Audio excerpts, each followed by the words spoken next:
C'est compliqué comme question, parce que moi, je rêvais de l'animation à partir du moment où j'ai vu Bernard et Bianca au cinéma. J'avais 7 ans et c'était en 77, 1977. Après, la grande révélation, ça a été les courts-métrages de la Guillaunie, j'ai dû voir ça en 1980, grâce au collège où j'étais, qui nous avait emmené voir ça, et c'était une révélation. Je trouvais que c'était complètement différent de Disney, et c'était graphiquement merveilleux. Et puis, à partir de là, bah, j'ai continué à fantasmer sur le cinéma d'animation. Après, moi, j'ai eu une formation de comédien, parce que ce qui m'intéressait, c'était le théâtre. Je voulais être acteur. Mais j'ai toujours gardé en tête le film d'animation. Et puis, je suis devenu illustrateur, sculpteur. Et de fil en aiguille, bah, j'ai écrit un scénario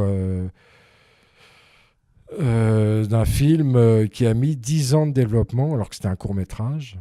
Et j'ai eu la chance de rencontrer Didier Brunner, qui m'a dit, ça vous dérange pas, je veux bien produire votre film.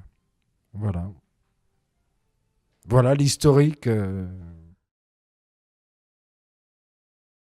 C'était il n'y a pas longtemps, c'était le Grand Prix à Annecy. C'est-à-dire que c'était quelque chose que j'avais fantasmé 20 ans auparavant.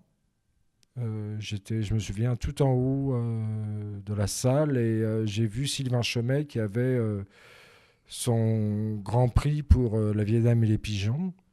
Et c'est ça qui m'a fait connaître Didier Brunner, qui était son producteur, où après je lui ai envoyé mon projet. Et je m'étais dit, un jour, je voudrais être à la place de Sylvain Chomet, d'avoir ce Grand Prix d'Annecy que j'ai toujours fantasmé.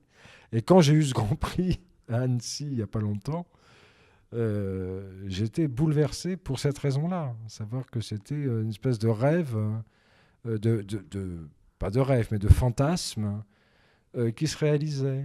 Donc c'est plus un fantasme, puisque le fantasme ne doit pas se réaliser. Et voilà, ça c'était véritablement un tournant dans ma carrière, puisque à partir de là, je ne veux plus faire de films d'animation, mais je vais commencer à faire des films de fiction.